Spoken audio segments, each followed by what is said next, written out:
Welcome back to Whence Came You, a Masonic podcast featuring research papers and discussions related to Freemasonry. Here's your host, Brother Robert Johnson. This is episode 384. Welcome back. So the news, of course, we dropped the MasonicInstruction.com website in the last episode. I hope you guys all have had a chance to check that out. We're adding new speakers all the time. I mentioned it on the Masonic Roundtable as well. MasonicInstruction.com is where you can go to schedule a national or global speaker to come to your lodge, and most of the time, these guys are not asking for anything except for the lodge to cover travel expenses. So please check that out. If you need a speaker at your local lodge, there are plenty of gentlemen ready and willing to travel and give you guys some amazing education. So check that out. That again is MasonicInstruction.com.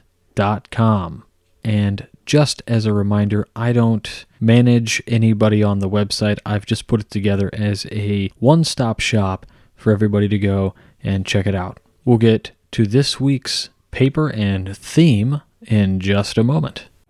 The Whence Came You podcast is brought to you through the generous support of Masonic Revival, contemporary Masonic designs made for today's Freemason. You don't have to settle for throwing a plain old square and compass on anything anymore. Now you get something truly designed and truly wonderful. Whether it's aprons, awesome pins, and wonderful neckwear, bow ties, pocket squares, you name it, Masonic Revival has it. Head on over to MasonicRevival.com and check out what they have to offer. If you use promo code WCY at checkout, that means free shipping also. And make sure if you see Brother Edgar, tell him thanks for helping bring this program to all of you. And this program is also brought to you by all of you, those of you who support this program. We can't do it without you and your donations and all of your assistance, so thank you so much. To find out more about how you can assist this program, head on over to WCYpodcast.com and click on Support the Show. There you can make direct donations, sign up to be a monthly contributor, a fellow, or even a producer. And thanks very much to everybody for donating. Now, before we get into the program, I want to ask you all if you would do me a huge favor. We have been the top downloaded Masonic podcast for a while now, and it's wonderful, and I thank you all for that. What we'd like to do is increase some of the presence on YouTube. So if you can share our YouTube channel or head on over there and give the channel a like or a subscribe, subscriptions would be preferable. That way, if we hit a certain number of subscriptions, YouTube opens up some cool capabilities for us and unlocks some things that we can do, like access special studios and things, which would enable us to create more and better content for the Whence Came You podcast. So please head on over to the YouTube channel and subscribe. This week's paper is a doozy. It is about the Morgan affair, and I hope you all enjoy. Let's dig in. Morgan, The Working Tool of the Anti-Masons by Robert Pierce. The American Climate in 1826.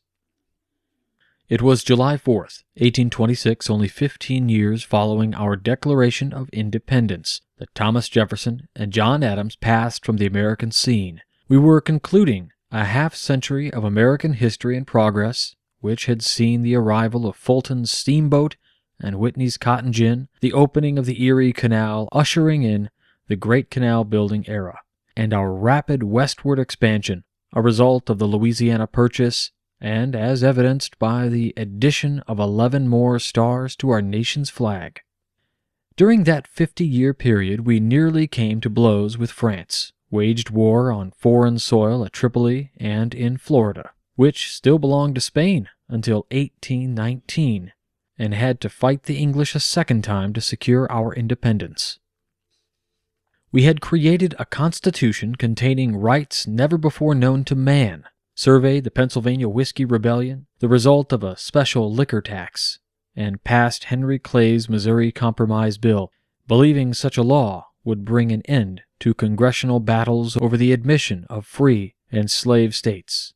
We even flexed our young vibrant muscles when President Monroe issued his doctrine concerning foreign intervention in the Western Hemisphere. Politically, the Federalist Party was fragmented and virtually extinct, leaving the country with only one governmental philosophy, that of the Democrat-Republicans, whose leaders could not agree on a single issue, no matter how simple. To confirm that fact, we need only look at the 1824 election when they gave us 4 candidates, making sure Congress would have to choose our new chief executive. Andrew Jackson led John Quincy Adams and expected to be that choice. William H. Crawford collected close to 15% of the vote, even though he campaigned very little because of illness, and House Speaker Henry Clay had been favored, but finished 4th, and threw support to Adams. Frankly, no love existed between Jackson and Clay to begin with, but Clay was tapped by Adams to be the Secretary of State, which was considered a path to the White House. The hot-tempered formal general instantly cried foul, claiming a deal had been prearranged and the election stolen. Thus, we have the backdrop, which by 1826 set the stage for one of our most exciting and fast-paced eras, and it was in that year in the western New York State that events began unfolding unto an incident which was to become a political tool for a few power brokers in their plans to defeat the uncouth Jackson and those unruly Democrats. Although short-lived as a political force, the organization which was formed left its mark on both American history and Freemasonry, and to better understand what that means, let us refresh our memories as to the incident in question, the incident which created what we now know as the first major third party in American politics, the Anti-Masonic Party. The Morgan Episode.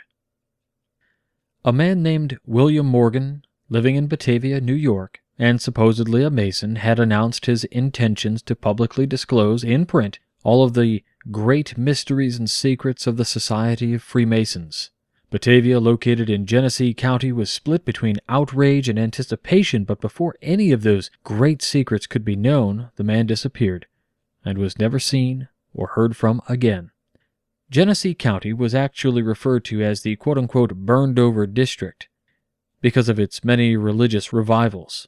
In 1825, Congress had extended postal and other public services to Sunday, and with some recent changes regarding church establishment laws in a couple of eastern state, evangelists were jumping at every opportunity to justify new revivals and to stop what they believed was a deterioration and decline of the religious influence.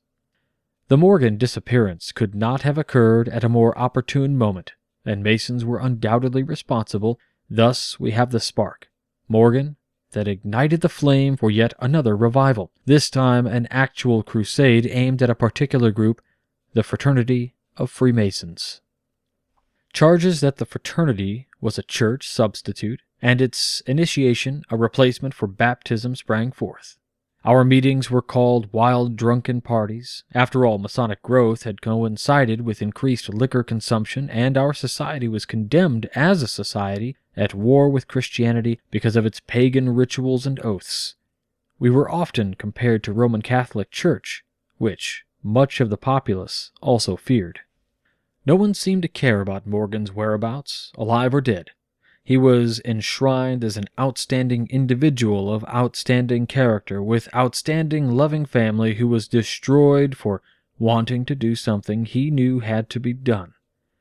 That was the message coming from the religious leaders and revivalists. Many books and articles have been written concerning the Morgan disappearance, but because of time and diverse conditions, it is extremely difficult to determine with any degree of real truth as to what happened to this man. As an example, the Morgan episode in American Freemasonry was written by Stanley Upton Mock, who admitted spending years researching the entire episode.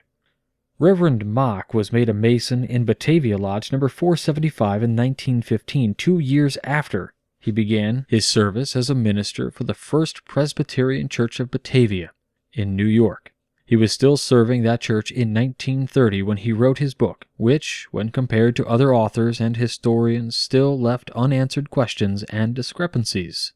Samuel D. Green, author of The Broken Seal and a one-time Mason, was Morgan's most favorable biographer, describing him as, quote, "my friend and neighbor, A man of fine personal appearance, of remarkable conversational powers, he was a native of Virginia and by trade a bricklayer, a soldier in the War of 1812, obtaining the title of captain while serving under General Jackson at New Orleans. Masons charged him with being a drunkard, but in my judgment without reason. A jovial man, he would drink freely, but he was not a drunkard." End quote. In absolute contrast to Green was the description of Rob Morris, who interviewed more than 100 persons supposedly acquainted with Morgan and the events surrounding the episode. Morris called Morgan a worthless fella, low-down, white trash, a bankrupt, habitual liar, a hanger-on in drug shops. We are probably safe to think of Morgan as a man who never owned property, choosing to move his family around as boarders. He was employed in many different professions, loved to drink, and had little schooling, but still held a natural charisma with a gift of gab. Apparently some people liked him, and some did not. All we know for sure is that he was born in 1774, married Lucinda Pendleton in 1819, and moved to York, Canada, where he entered the brewery business. In 1803, he moved to Rochester, New York, and the following year to Batavia. His second child was born in 1825, which was the same year that he became a Royal Arch Mason in Western Star Chapter No. 33 in Leroy, New York. No record has ever been found as to where he received any previous degrees, but then record-keeping in those days was poor at best. Morgan himself claimed to have been raised somewhere in Canada. Exactly where he never disclosed, but apparently he knew enough to convince the brethren that he was, in truth, one of them. A short time afterward, a number of Royal Arch Masons around Batavia, desiring to form a local Royal Arch Mason chapter, circulated a petition which was signed by Morgan. Objections were raised, which caused a second petition to circulate in its place, this time taking measures to be sure that Morgan would be excluded. Infuriated by this inference on his character, Morgan made his threat to expose the secrets of the organization, and since he had little money, he listened to his friend David C. Miller, who talked of financial rewards. Miller had established a printing office in 1811 and was a publisher of the Batavia Republican Advocate. He had been initiated 20 years earlier, but for some reason the lodge had refused him advancement. Maybe he was thinking of revenge. We will never know, but he definitely saw a way to sell newspapers, which is why he and Morgan met with two other men, John Davidson and Russell Dyer, in March 1826 to plan the exposé and its advance hype. By September, articles began to appear in the Advocate foretelling of the long-awaited exposure of those dreadful Masonic secrets. On the night of the 10th, a fire broke out in Miller's printing office, and although the street was deserted because of the late hour, it was quickly discovered and just as quickly extinguished. Empty kerosene cans were found nearby, but responsibility for the blaze could never be placed or proved. Was it Miller personally, or was it Masons? The next night, Morgan was arrested and charged with theft, but acquitted and released only to be rearrested for a $2.63 debt. The debt mysteriously paid, he was again released, but this time spirited away by three men in a coach, evidently against his will. The official trail of the whereabouts of Captain William Morgan ends at Fort Niagara, where we do know he had been taken. Stories centering around his alleged murder at the hands of Masons circulated immediately, but no body was ever found. There was a belief that he received money to leave and never return, and one story told of a bolt of lightning which came down from the heavens, burning him to a crisp as he crossed the Niagara River all alone. More than a year passed before a dead man washed ashore north of Fort Niagara. An inquest decreed the unknown person had drowned and that the remains were buried locally, only to be exhumed 2 days later and claimed by Lucinda Morgan to be those of her husband. The fact that the clothing and pocket contents could not be identified was immaterial. She was positive it was him, and she received much moral support from Miller and Dyer and many others, including a man named Thurlow Weed. A second jury reversed the findings of the first. Until 1827, abduction was only a misdemeanor under a New York law, and since there was no body, the only thing Masonic opponents could hope to obtain were conspiracy convictions. 3 Masons who were members of the posse which arrested Morgan pleaded guilty and were imprisoned. Eli Bruce, the sheriff of Niagara County and a Mason, had ridden in the coach. He was removed from office by brother and Governor DeWitt Clinton, convicted of aiding the conspiracy, and served 2 years. Another Mason, John Whitney, was similarly convicted and served 18 months. There were 20 grand juries, which indicted 54 Masons between 1826 and 1831, but only 39 of those were ever tried. Many rewards were offered by both Masons and non-Masons, but there is no indication that any reward money was ever paid. Thurlow Weed, who assisted Lucinda in the misidentification of Monroe, swore on his deathbed that Whitney had made an 1860 confession that he and 4 others had drowned Morgan, but Weed claimed Whitney unfortunately died before his confession could be written and signed. The story does not contain much truth, however, since Whitney's gravestone in Chicago's Graceland Cemetery indicates that he lived until 1869. His son-in-law further dispels any confession by telling how Whitney would fly into a rage at the mere sight of the mention of Weed. Weed was a politician who had served in the state legislature and was very pro-Adams or very anti-Jackson, depending on your point of view. He had given no thought to the Morgan disappearance until he realized its political possibilities. When Monroe's body was discovered, it was Weed who doctored it in an attempt to make it appear more, quote-unquote, Morgan-like. Whitney did admit that he alone was responsible for taking Morgan to dinner and offering him $500 if he would consent to being removed to Canada. He had promised Morgan that his family would be provided for and in due time would join him. Many years later, there was a claim that Morgan had been shipwrecked in the Cayman Islands in 1827, and that he and his children had settled in Central America. In truth, there is no documentation concerning Morgan's 2 offspring. We know Lucinda married Arthur E. Harris in 1830 and later moved to Terre Haute, Indiana, where they both converted to Mormonism. Harris, reportedly expelled as a Mason just prior to Morgan's disappearance, was one of those present when Lucinda identified Monroe's body. She eventually died in Memphis, Tennessee, but again, there is no information with regard to the children. The Crusade turns political. As earlier noted, it is doubtful that the real and complete truth concerning this episode will ever be known, but there is no doubt as to the legacy which it left. David Bernard, a Baptist minister of 15 years, is believed to be the first Mason to desert the fraternity. He had been a member of Oneida Lodge No. 123 in Utica, New York, and in 1829 authored the book Light on Masonry, which gave a detailed account of no less than 50 Masonic degrees.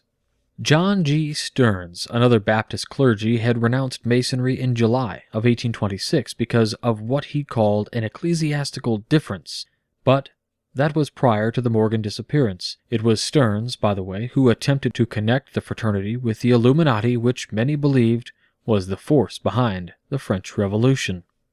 There were 2 types of seceding Masons, those defecting under pressure and those renouncing it because of personal greed for power and recognition. Some claimed previous membership when there had been none, and others claimed they had once held great admiration for the order or had applied for admission. By June of 1827, Morgan had been gone 9 months without a trace, and the Anti-Masonic Crusades were prepared for its transition. Thurlow Weed and Charles C. Finley organized a meeting at Seneca, New York. Finney had become a Mason while studying law, but dropped both following a religious experience and became a Presbyterian minister, traveling extensively as an evangelist, telling all about his error. Weed was, of course, the anti-Jackson politician who visualized anti-Masonry as a justifiable means to an end. The union created by these 2 men grew and expanded quickly with the discovery of Monroe's body, which, in Weed's own words, was, quote-unquote, a good enough Morgan until after the election. It was his belief that Morgan would help re-elect Adams in the 1828 rematch, but it failed to happen, and Jackson became president. The young anti-Masonic organization quickly progressed to other states, and soon there was a call to unite nationally. This occurred in Philadelphia in 1830, but the only decision made was to meet again in Baltimore the following year, where for the first time ever a presidential candidate was nominated by a national convention. There were no nominating speeches and no demonstrations. The roll was called, and each delegate walked to the front table and dropped his ballot in a box. It took 5 such roll calls before William Wirt became the nominee.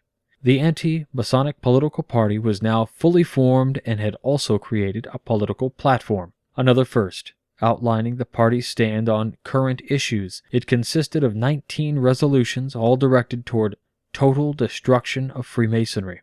Masons were accused of subversive activities, hostility toward principles of liberty, undermining our nation's laws, serving fraudulent purposes, and, let us not forget, the accusation of aiding those who, quote-unquote, murdered Morgan. Remember what they say about politics and bed partners.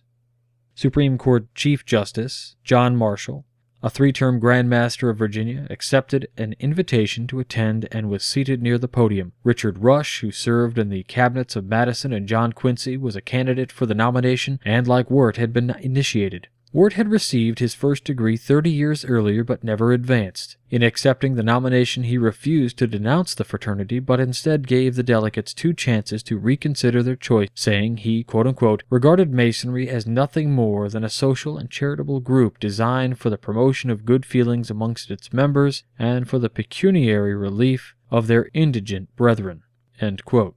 Oh, he was outraged by the alleged murder, but did not believe honorable men like George Washington could or would tolerate such an act.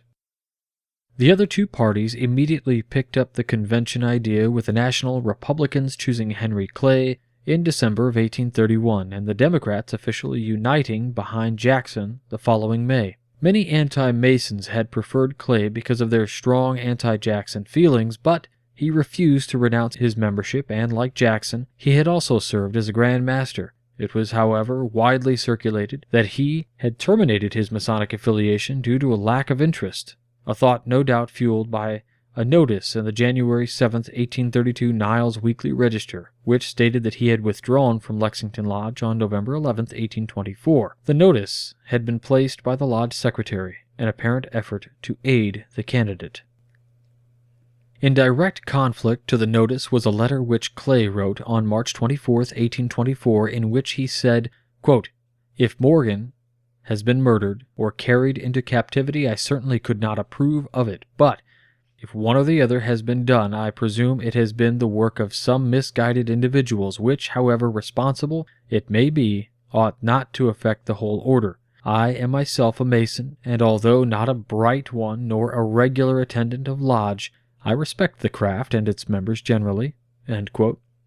The letter, written more than 3 years after he had supposedly quit, together with the 1852 newspaper accounts of his burial under a full Masonic ritual, belies any thoughts that this brother had thrown Masonry aside.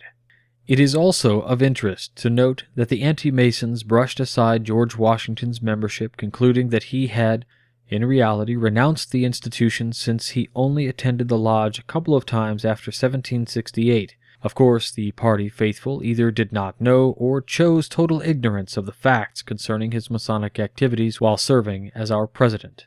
The election in 1832 was nothing short of a Western brawl between Clay and Jackson. The former, often referred to as Star of the West and the Great Compromiser by his friends, was labeled a profligate demagogue and Judas of the West by the president. In one vicious attack, Jackson branded Clay as the quote-unquote meanest scoundrel that ever disgraced the image of his God.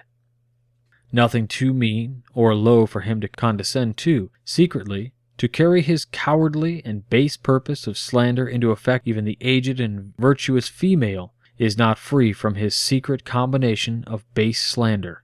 End quote. Now, was that any way for one brother to refer to another? In summing up Jackson's attitude toward Clay, we must first understand that this great man had a tendency to hold grudges, and the Kentucky congressman was not his only target.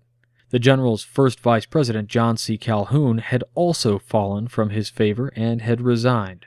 It is said that Jackson, while on his deathbed, was asked if there was anything he might have left undone or failed to do, to which he allegedly answered rather strongly, quote, "Yes, I didn't shoot Henry Clay, and I didn't hang John C. Calhoun."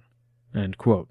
Now, I cannot be completely certain, but assuming this story is true, it is very apparent that Brother Jackson's dislike for Brother Clay was carried to the grave.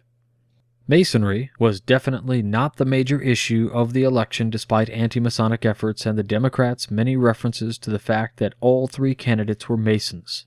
Before the campaign, Clay had maneuvered Jackson into vetoing a bill which would have continued the charter of the Bank of the United States, thus effectively creating a division between the East, which had valued the bank's existence, and the West, which believed Jackson could do no wrong. Masonic opposition was never a factor, and the final election count mandated a Jackson victory as he captured 16 states and 54% of the popular vote. Wirt had shown strength in New York, Pennsylvania, and New England, but received only 3 electoral votes from Vermont. In the South and the West, he polled next to nothing, as evidenced by Illinois, where his popular vote count was a mere 97.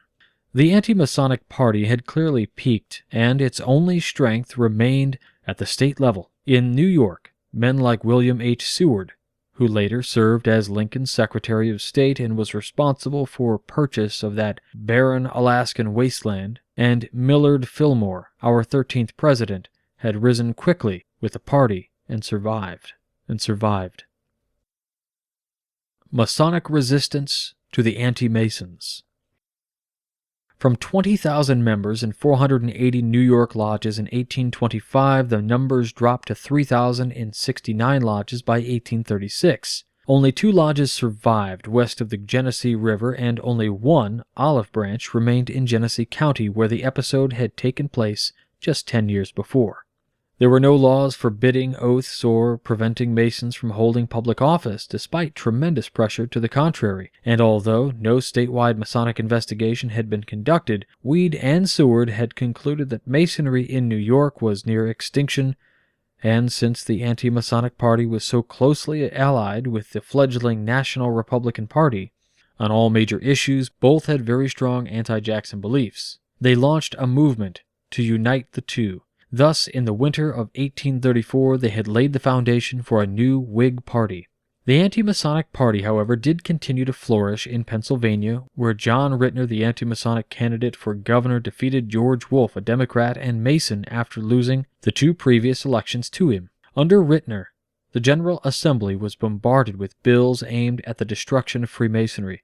Thaddeus Stevens, the state's anti-Masonic leader, had disliked fraternity since his college days when he reportedly had been blackballed in Good Samaritan Masonic Lodge. He became the leading assemblyman and the main sponsor of many of those bills, of which authorized a committee to investigate Freemasonry, but that was countered by Masonic assemblymen who created a committee to investigate anti-Masonry. Both committees, as expected, issued nothing more than biased propaganda. The Stevens Committee, which author William Vaughan termed Stevens' Inquisition, did call some 100 witnesses, including Brother George Dallas, an eventual vice president under Brother Polk, and Reverend William T. Sproles, a Grand Deacon of Pennsylvania. The latter infuriated Stevens with his statement that the committee's real intent was to gratify personal antipathies instead of facts. Stevens was later elected to Congress and was serving that body at the time of his death in 1868. He never did lose his anti-Masonic zeal, as evidenced by his part as an instigator in the impeachment plot of President and Brother Andrew Johnson, along with his continued verbal attacks against any and all Masons.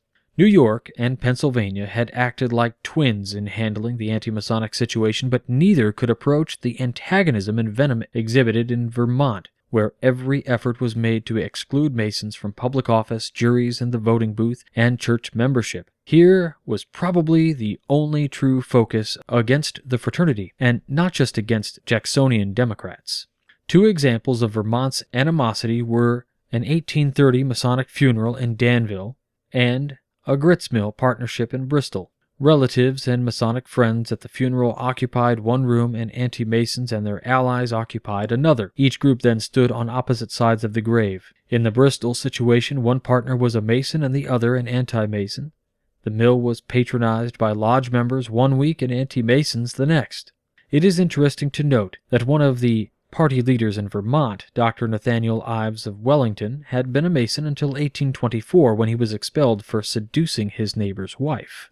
We have all heard the claim that Masonry vanished from both Illinois and Vermont. However, this is not completely true. In Vermont, the Grand Lodge had gone underground, and the Grand Officers held their stations for 10 years. At least 2 lodges, Mount Anthony in Bennington and Rising Sun in Royalton, miraculously survived.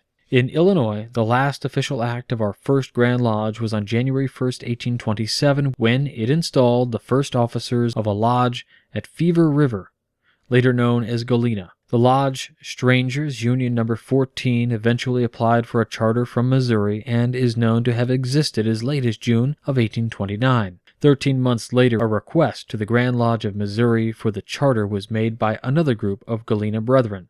The proposed master in that petition, Brother Benjamin Mills, had served as Grand Master pro temp at the 1827 installation, thus indicating that the Illinois Masonic flame continued to shine ever so dimly. Therefore, I cannot help but believe that our state, like Vermont, also had its Masonic underground activity. The Territorial Grand Lodge of Michigan started operating in 1826 but ceased within the year when the Grand Master Lewis Cass recommended suspension of all activities. He also recommended that subordinate lodges follow suit, but thankfully there was one brother, Daniel P. Taylor, the Tyler of Stony Creek Lodge No. 7, who ignored the recommendation. Brother Taylor went to the lodge hall on a regular meeting night, arranged furniture, and placed a lighted candle in the window to signify that the lodge was prepared to meet. He performed these duties for 10 long years, even though he was the only one in attendance. The Anti-Masonic Legacy. With what might be called a dying gasp, the Anti-Masonic remnants in 1836 nominated William H. Harrison, who was also the Whig standard-bearer. There is no accurate record of the vote he received from the anti-Masons, but he still lost to Jackson's hand-picked candidate, Martin Van Buren. Harrison did become the first Whig president 4 years later without the anti-Masonic assistance. Millard Fillmore, who had been with the anti-Masonic party from the very beginning, had followed the flow to the Whig party and became president following the death of Zachary Taylor, but he never was able to win election to that office on his own. Fillmore became the presidential candidate of another third party in 1856. His running mate, Andrew Jackson Donaldson, was Andrew Jackson's nephew. This party, officially titled the American Party, is best remembered as the Know-Nothings because whenever asked a question, its members always parroted the reply, quote-unquote, "I know nothing." The party originated as a secret society in Iowa and was anti-foreigner and anti-Catholic, among other things. Many similarities actually existed between the Know-Nothings and the Anti-Masonic Party, since both appeared to be against more things than they favored. It has been said that while the Anti-Masonic Party was responsible for the birth of the Whigs, it was the Know-Nothings that caused its demise. The World Almanac lists 15 major third parties. Looking at the 20th century alone, we find such socialists as Engin Debs and Norman Thomas, and we recall the 1948 election with Henry Wallace and Strom Thurmond heading the Progressive and States' Rights. The American Independent Party with George Wallace appeared in 1968, and who can ignore Wilson's 1912 victory over Brother Taft, a result of Brother Teddy's Bull Moose Challenge? It was the 1800s. However, that gave us the Populists and the Greenbacks, the Prohibitionists, the Free Soilers, the Know-Nothings, and that original third party which sprang from a localized religious crusade thanks to the misfortunes of a man named William Morgan. It is clear that Masonic opposition greatly extended itself on many local levels and made an impact throughout New England and the East, but it hardly created a ripple in the West and was next to non-existent in the South. This fact does not, however, explain why historians seem very willing to describe the Morgan episode, but suddenly fall silent as to the Anti-Masonic Party's historical impact. The Anti-Masonic Party, using the Morgan disappearance as its working tool, had burst on the scene of a very young nation, its originally claimed goal to destroy our brotherhood being lost in its aim to unite a fading Federalists and anti-Jackson elements, as well as aid the ambitious political opportunists. This party, like any other organization or group or cause predicated on pure hatred, could not survive or exist in a free nation. The Anti-Masonic Party had many members truly opposed to Freemasonry, but without a doubt its true and only purpose was to unseat Jackson and to create a fast highway to the political top. It did, however, leave in its wake a society of Freemasons which flourished and grew more rapidly than ever before, and maybe, just maybe, In light of some of the attacks recently experienced from various religious groups, we are again on the threshold of another, even greater period of fraternal growth. This article comes from volume number 7, number 1, Illinois Lodge of Research, and the paper will be featured in the show app. Some interesting names that popped up in the paper. Obviously, if you have ever seen the movie Lincoln, which is fantastic, you find yourself rooting for Thaddeus Stevens. But perhaps you're split now, right? Because Thaddeus Stevens, while an ardent and never-ending argument for eliminating slavery, was a rabid anti-Mason. So pretty interesting there. Some other names that pop in there, of course, were Morgan's wife, later converted to Mormonism, and now, I don't think the paper said it in there, but it was interesting to note that the body that washed up on shore, actually, when she said it was Morgan, it really wasn't Morgan, it was this other guy, and they only maintained that it was Morgan until the end of the elections. Also, William Morgan's wife, or widow, eventually, I think she marries Joseph Smith. She's one of Joseph Smith's wives, so that's kind of interesting also. Now comes the point in the show where I ask you to help support this show. How do we do that? Well, we have a bunch of different ways to do that today. If you head on over to wcypodcast.com, you can click on direct donation through PayPal, which we briefly touched on at the beginning of the program. Of course, you can make that one-time donation, or you can sign up to be a monthly contributor. Contributing $2 a month, $5, or even $10 a month, whatever you choose, really helps the program out. Of course, we have a limited edition shop where you can pick up any number of items that come direct from us. Help us out by going to MasonicRevival.com, but also we have some other affiliates that are really important. Banker's Best, one of the most unique things we've ever done, is to work with Brother Levi Banker out of St. Louis, who owns his own company called Banker's Best Beard and Skincare. He's been so generous. If you head to wcypodcast.com, click on More, then click on Banker's Best, and you can check out a bunch of the different products he's got. He's got a whole line of beard care products, skin care, oils, balms, all of this stuff, and he has been doing it a long time. He knows a lot about it. Everything is handmade, quality items. We even came up with the King Solomon's Reserve Beard Balm, which is a few years old now, but remains one of the great products that he still offers. Even the artwork on the bottle was done by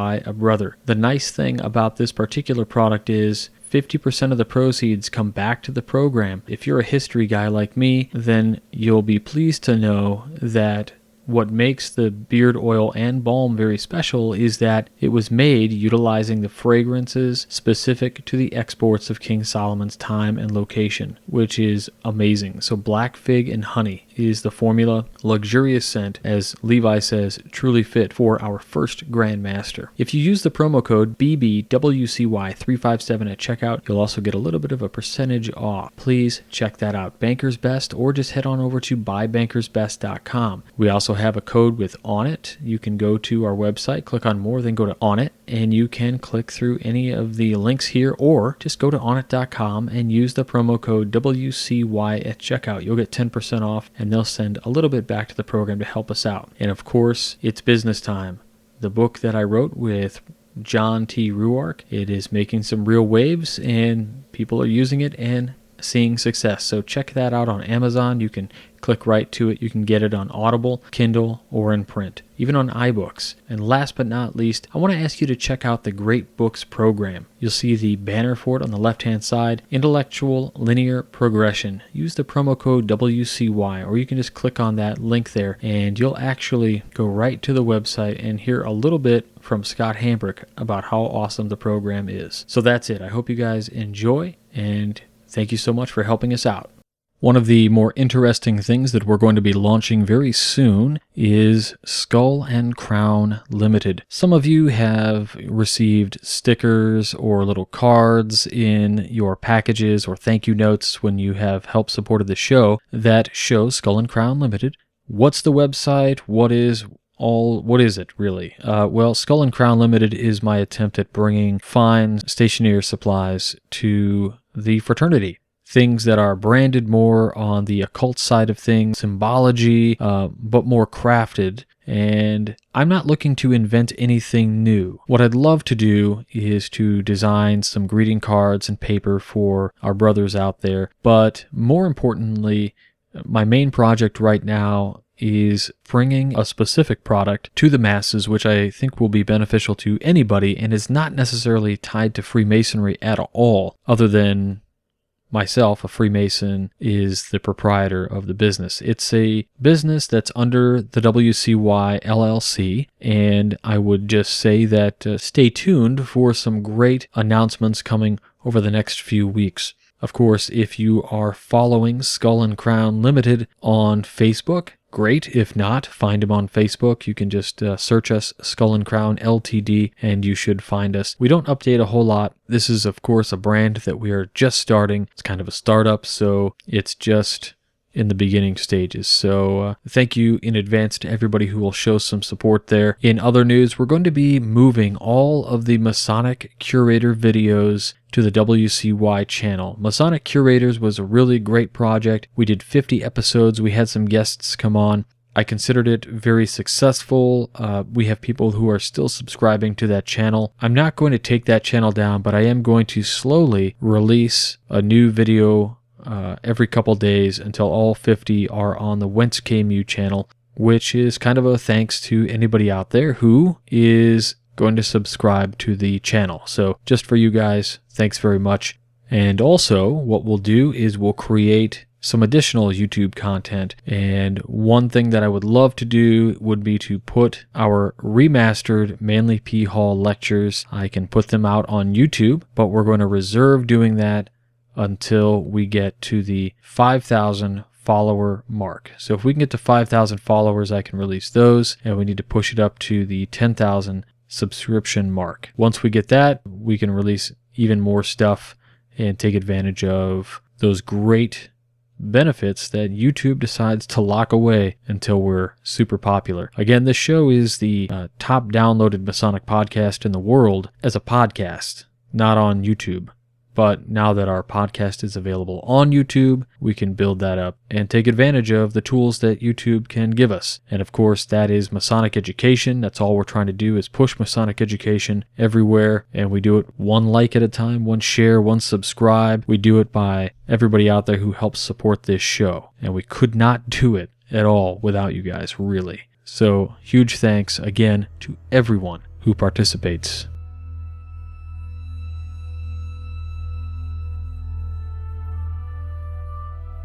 Hello, Whence Came You fans. This is Brother Joe Martinez from Manassas, Virginia. Your illustrious host, Brother Robert Johnson, has allowed me to take a few seconds of his program to remind you about our very special event, the inaugural MidAtlantic Esoteric On, which will be held on June 15th, 2019 at Manassas Lodge number 182 in Manassas, Virginia. This all-day event will include both tiled and untiled presentations from many of your favorite esoteric authors and speakers, to include John T. Ruark, Frater O., Greg Kaminsky, P.D. Newman, Pierce Vaughn, Jamie Lamb, Don McAndrews, and your very own Robert Johnson. Vendors will include the ever-popular Masonic Revival and Ascended Masters clothing. Lunch will be catered, with coffee and snacks available throughout the entire day. Tickets have been selling quickly, and we do have a limited seating capacity, so do not miss out. The Brew Night on June 14th is already sold out, and tickets for the event will be sold until we run out, or April 15th, 2019, whichever comes first.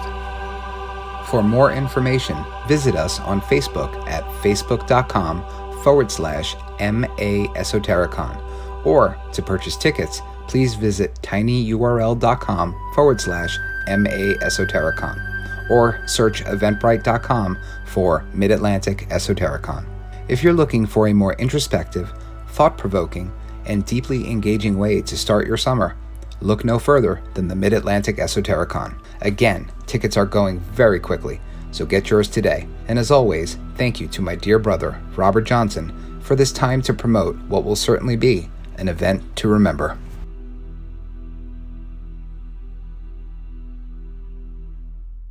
Before I leave you this week, I just want to remind everybody to please check out the Masonic Roundtable. We go live every single week, Thursdays at 9:30, 8:30 Central. Interact with us live on YouTube. Please check out the Midnight Freemasons, where we publish 3 articles every single week, Mondays, Wednesdays, and Fridays. And if you'd like to meet in person, fantastic. Let's do that. Where and when can we do this? So on March 19th, I'll be at Gateway Lodge number 40 in St. Louis, Missouri. And then after that, I'll be the end of March. I'll be in Victorville, California, doing Esoterics 101. And I may even be able to do a few other lectures. We'll see how that goes, how late the night may get. And then nothing really going on until April, when we have the Ezekiel Bates Masonic On. And I'm not doing any speaking, I'm just going to be hanging out. So that's where we're going to be in the next few months. After that, we've got several dates checked out, and you can look at that on our website, wcypodcast.com. Click on presentation schedule, and that's where I'll be. Of course, I'll have copies of my books.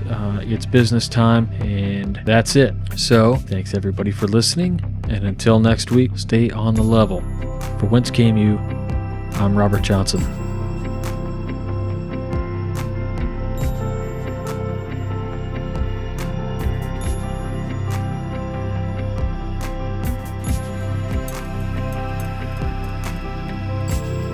You've been listening to Whence Came You, a Masonic podcast featuring research papers and discussions related to Freemasonry with your host, Brother Robert Johnson.